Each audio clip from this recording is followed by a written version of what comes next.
Shikues nderuar, jemi rikthyer tashmë në pjesën e dytë ku do ndalemi tek gjeopolitika. Presidenti i Ukrainës Volodymyr Zelensky dhe ai i Shteteve të Bashkuara të Amerikës Donald Trump kanë zhvilluar takimin e tyre të tretë brenda këtij viti. Dy liderët janë takuar në Florida për raundin e fundit të bisedimeve që synojnë ndërkaq të japin fund edhe luftës me Rusin. Unë kam të ftuar ditën e sotme ekspertin e marrëdhënieve ndërkombëtare, zotin Lutfi Bilali. Zoti Bilali, ju përshëndes. Përshëndetje, Grazela. Zoti Bilali, e nisim me atë që unë citova pak më lart për takimin mes Donald Trump dhe Volodymyr Zelensky për t'i dhënë fund edhe luftës me Rusin. Pyetja është se si e vlerësoni ju gjithë rëndësinë e këtij takimi të tretë me Zelensky dhe Trump për planin e paqes në Ukrainë. Po mendoj që është një takim ta quajmë jo në kontinuitet, meqense shumë ngjarje të cilat janë duke u zhvilluar në Ukrainë kanë të bëjnë kryesisht rreth planit Trump, i cili nuk është më rëndësia reduktohet në 20 pika, por në esencë ka, mund të them, qasje që Ukraina me të vërtet gjetet në një pozitë jashtëzakonisht të rëndë, sepse duhet të bëjë koncesione territoriale. Dhe mendoj që në këtë drejtim vizita e Zelenskit do jetë një momentum ku Trumpi nuk dëshiron më të lënë hapësirë. Dhe mendoj që do jetë një formë presionit, në thojza thëmë të letë, me të cilën Zelensky duhet të vendosë për të ardhmen e Ukrajinës, por edhe për të ardhmen e vetë personale. Dhe mendoj që ka pas një telefonat mes Putinit dhe Trumpit, ku sipas deklaratave të fundit citohet që është një koordinim i tillë që nga marrëveshja në Alaska. Dhe mendoj kjo është e tëra një dinamike me të cilën Trumpi dëshiron që të jap fund luftës për interesat, kuptohet, ekonomike amerikane që kanë të bëjnë edhe me territorin brenda Rusisë, por edhe të vetë Ukrainës. Dhe mendoj që do jetë një takim i cili më tepër do të tentoj që Zelensky të tërhiqet vretja që ka, mund të them, atë fjalin me rësele. Dhe mendoj që në këtë drejtim do jetë një presion shumë i madh. I tërë takimi do jetë i fokusuar në pika konkrete që ka të bëjë me tërheqjen nga Donbasi, pastaj ato pikat që kanë të bëjnë me vjen e ngrirë me dy regione, siç është Zaporozhia dhe Hersoni, por edhe njoja legitimitetit ndërkombëtar të Krimes. Më duket që është një deklaratë gjatë telefonatës që edhe Trumpi gjendet në vijnë e njëjtë, u kërkon që arpushimi nuk do të ishte efektiv pa rritjen e një marrëveshje paqësore. Në këtë drejtim mendoj që Zelensky është para një presioni jashtëzakonisht të madh dhe mendoj që edhe shkurja e tij tregon që do jetë i detyruar, po që se prapa nuk qëndrojnë evropianët që do t'i bojnë presion që ta tham kështu t'i thatë ju Putin uvani Trumpit. Por besoj që kjo do jetë shumë vështirë, sepse pozicioni i tij gjendet, mund të them, në aspektin shumë dimensional, qoftë në terren, po ashtu edhe me skandalet e shumta që ka për brenda kabinetit e tij dhe qeverisë e tij, por edhe në aspektin e jashtëm ndërkombëtar gjendet në presion nga një fuqi e cila është vështirë t'i thuhet ju. Mendoni, zoti Bilali, se i gjithë ky versioni i përditësuar i planit të paqes do të pranohet tashmë nga Rusia? Rusët më duket që kanë një kujdes në prononcime. Qëllimi i tyre është të arrihet që Krimea të merr formën dhe të nihet aneksimi i Krimes, sepse rusët dëshirojnë që marrëveshjet të nënshkruhen dhe të arrihet, mund të them, legitimiteti ta quaj kështu nëse mund ta them, i aneksimit të Krimes. Dhe dyta është Donbasi, dy regionet të jenë pjesë e Federatës Ruse. Dhe në këto dy pika, po që sa arrihet, atëherë del fitus Putini, por edhe interesat ruse.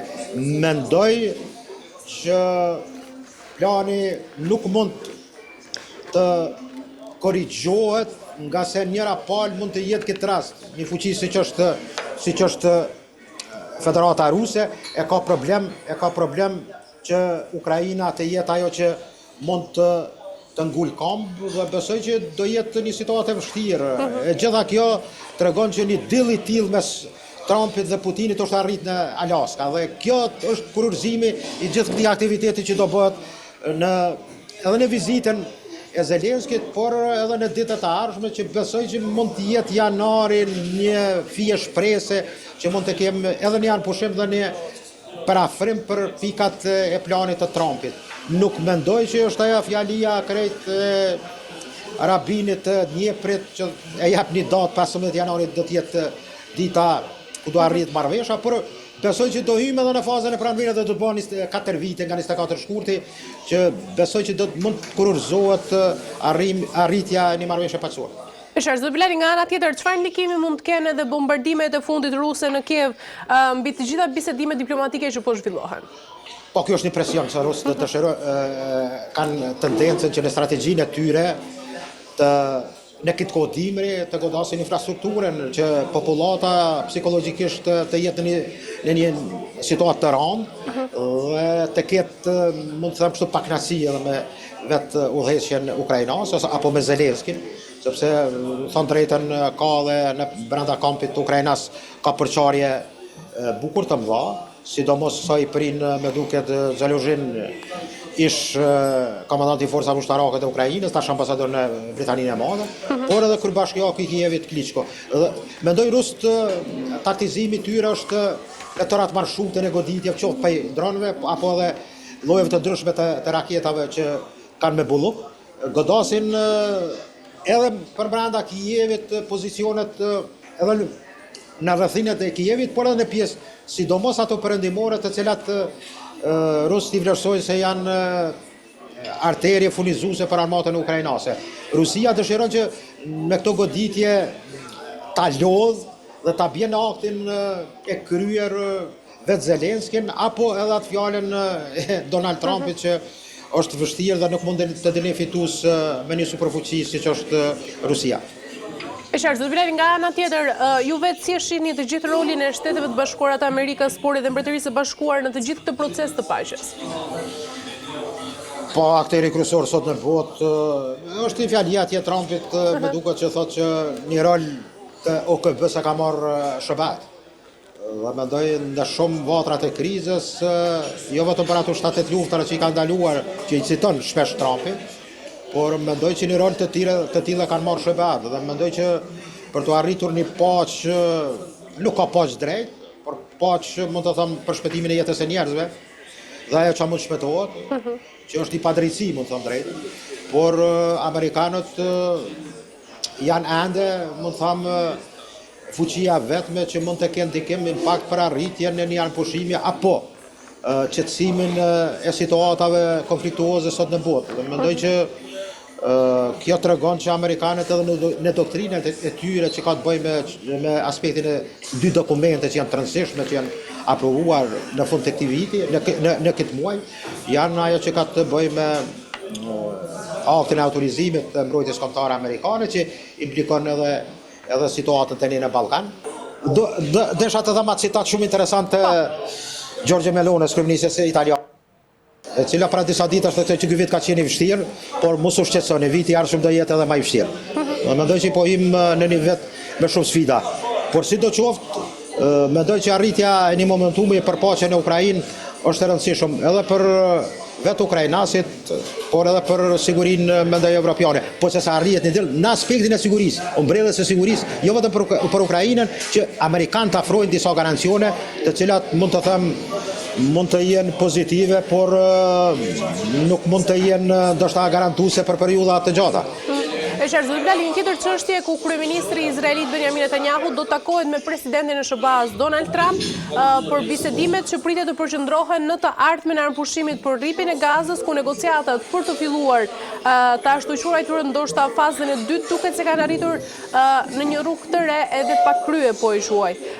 Si e vlerësoni rëndësinë e këtij takimi midis Netanyahu dhe Trump për anëpushimin e rripjen e Gazës? Te pika kyçe është do të jetë Turqia. Forcat turke, kontingjenti i tyre, i cili mund të them është në një situatë ku Izraeli me këmbgulje nuk pranon që trupat turke, 2500 trupa turke të hyjnë në Gaza. Është arritur deri diku një hajta quj kështu një model që mund të jenë edhe trupat pakistaneze. Por edhe këtu Izraeli ka dronjë. Do jetë aja fjala e Libermanit, ish ministrit izraelit, i cili tregon që po që se hinë trupat turke njerë nuk dalin. Po që se do vendosen ato, është shirë pasaj të tërhiqen.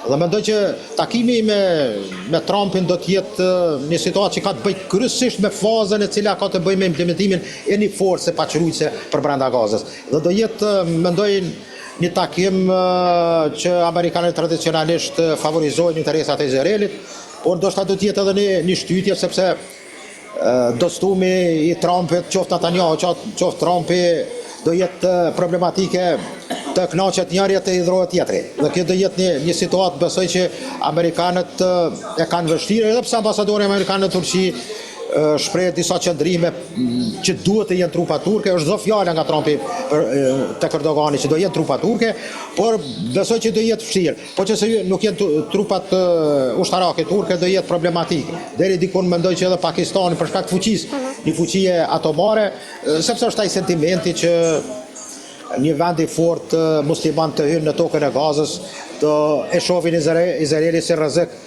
për proceset e ardhshme. E qartë, zoti Bilali, nga ana tjetër, a mendoni se faza e dytë e negociatave ka shanse ndoshta të përparojë edhe pas tensioneve të fundit që janë krijuar midis Izraelit dhe Hamasit? Ja, është vështirë. Unë besoj që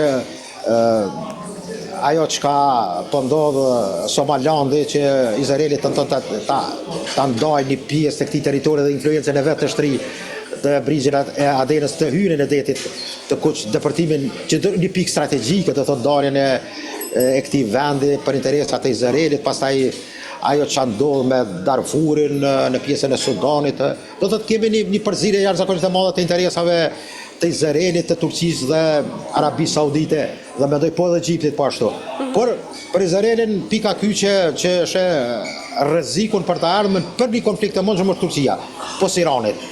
Dhe pastaj në anën tjetër kemi një situatë ku një aleancë mes Iranit dhe Turqisë, e cila dashte pa dashte do vijë si rezultat i gjithë këtyre projekteve të herët Izraelit apo Izraelit të madh, që në projekcionin e Netanyahu dëshiron që ta shtrijë dikimin e vet dhe të sjell probleme të gjitha vendeve të regionit.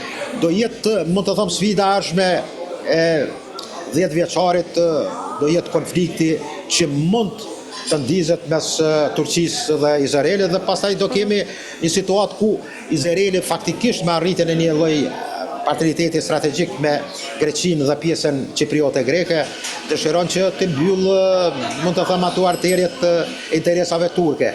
Po a do kemi konflikt të drejt për drejt? Besoj që po afrohemi në atë kohë që do ta kemi një situatë dhe një kataklizëm të rëndë në këtë pjesë ende, mund të them, pa stabilitet siç është lidhja mes. Zoti Bilali, nga ana tjetër, nëse ndodhte gjithë kjo fazë, a mendoni se Shtetet e Bashkuara mund të sigurojnë ndoshta një zgjedhje afatgjatë për konfliktin midis Izraelit dhe Hamasit? Po, Amerikanët në strategjinë e tyre të sigurisë nacionale të hartuar nuk e specifikojnë, ndoshta meqense është pikë e ndihshme edhe për Amerikanë lidhja mes, për shkak të burimeve që ka kjo zonë e botës, dhe është, mund të them, po shif në këtë pjesë ka lidhje edhe njerëzimi, dhe mendoj që do jetë për secilën fuqi me interes. Amerikanët do kërkojnë që ta krijojnë një stabilitet brenda atë që është me interes të Izraelit, por duke mos lënë anash as interesat e vendet tjera, sidomos atyre arabe, por edhe turke. Mendoj që Amerikanët në strategjinë e tyre do jenë prapa Izraelit në çdo kohë, dhe kjo do sjell prap problematikat e veta. Kush do jetë në të ardhmen fuqia cila mund të implikohet, sidomos interesat kineze, një brez një rrugë apo rruga e Mendavsh, pastaj edhe interesat turke, ruse, të cilat duket se kanë arritur me Al-Sharën që të krijojnë një situatë për vendosjen e jug të Izraelit të forcave të ndonjë baze të Federatës Ruse, e cila më duket që do jetë një marrëveshje dhe një pajtim edhe Izraelit për shkak të dobësimit të interesit turk në Siri, në Sham. Dhe kjo besoj që edhe vendosja e sistemit të radarëve turk ka zgjuar alarm tek Izraeli, sepse çdo manovrim i forcave të IDF-it izraelit, sidomos atyre ajrore, do jetë problematike që do kapet nga radarët elektronikës turke. Dhe kjo mendoj që do jetë një situatë me të cilën amerikanët do kenë vështirë të arrijnë një paqëtim çfarë dëshirojmë të gjithë dhe mendojmë që do të kemi situata të papritura edhe në vitin 2026 por edhe në vite tjera. E qartë, mirë zoti Bilali, për ta mbyllur pyetja fundit sa i përket edhe zgjedhjeve që u zhvilluan në Kosovë, si e keni parë të gjitha rezultatin e këtyre zgjedhjeve deri më tani? Nëse bën edhe një herë pyetje nuk e dëgjova mirë. Sa i përket edhe zgjedhjeve që ndodhen në Kosovë, si e keni parë të gjithë zhvillimin e këtyre zgjedhjeve dhe rezultatin e tyre deri më tani? Për Kosovë, zgjedhjet në Kosovë. Po.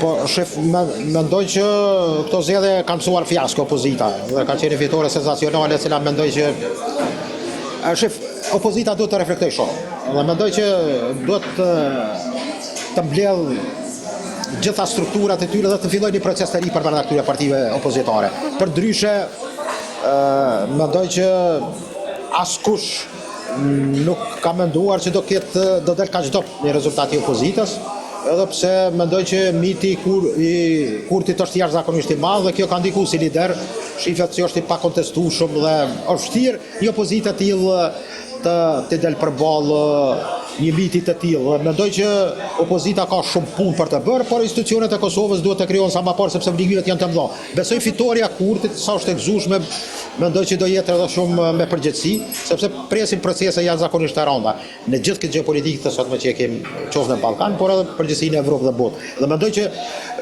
politika e ardhshme e qeverisë do të jetë orientuar sidomos në partneritet me faktorë ndërkombëtar, të cilët thonë drejtën do fillojnë me qeverinë e re të kooperojnë për disa pika që do jenë jashtëzakonisht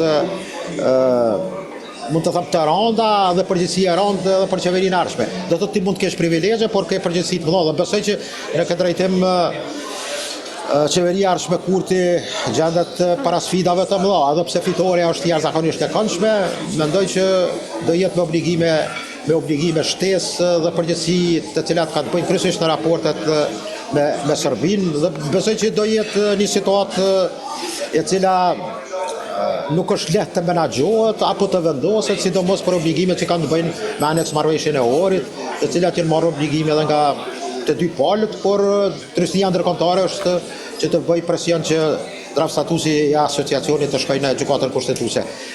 Për përfundim mendoj që rrethoj pike që opozita duhet të arrijë në një pikë të një konsenzusi që të reformatizohet dhe të konsolidohet brenda 4 viteve të ardhshme. Përndryshe mendoj që gjitha analizat që janë bërë nëpër studiot televizive, mendoj unë para 2-3 ditë kam shprehur që do jetë intermet. Mirë po ka pas, mund të them kështu, ndoshta strategji e para përcaktuar dhe mund të them totalisht e gabuar që kanë menduar që Kurti të sillet ndër 40% dhe kështu që kjo ka qenë ajo që kanë bërë vetë dëshira apo analiza të dëshirores dhe kështu kemi ardhur në një rezultat i cili mendoj që do të reflektoj shumë. Po që se do, në drejt që këta nuk do të kuptojnë këtë situatë dhe do të vazhdojmë me avazin e vjetër. E qartë, mirë, zoti Bilali, kemi arritur në fund, ju falenderoj për gjitha informacionet dhe për kohën tuaj. Kasi edhe nga ona ime, përshëndes shumë. Gjithë mirë. Mirë, të nderuar teleshikues, kemi arritur në fund të këtij programi. Diskutuam me zotin Ardian Eliezi mbi rezultatin e zgjedhjeve të jashtëzakonshme, rolin e Partisë Demokratike si opozitë, humbjen e mandateve të LDK-s, rritjen e LVV-s dhe ndërkaq dhe mundësitë e bashkëpunimit politik pas zgjedhjeve. U trajtua gjithashtu procesi zgjedhor, roli i KQZ-s dhe ndikimi i votave të diasporës dhe atyre me post. Me zotin Lutfi Bilali u fol për takimin ndërkombëtar të fundit, takimi i tretë Zelenski-Trump për planin e paqes në Ukrainë, ndikimi i bombardimeve ruse në Kiev dhe ndërkaq roli i SBA-s dhe Mbretërisë së Bashkuar. Po ashtu diskutua takimi i Netanyahu-Trump për armpushim në rripin e Gazës, sfidat për fazën e dytë të negociatave dhe roli i shteteve ndërmjetëse si Katari, Egjipti dhe Turqia. Dhe përfundimisht u theksua ndërkaq dhe rëndësia e bashkëpunimit ndërkombëtar dhe politik për stabilitetin e vendit dhe rajonit, si dhe pritshmëritë për një qeveri të re dhe proces paqësor në Ukrainë dhe lindjen e mesme.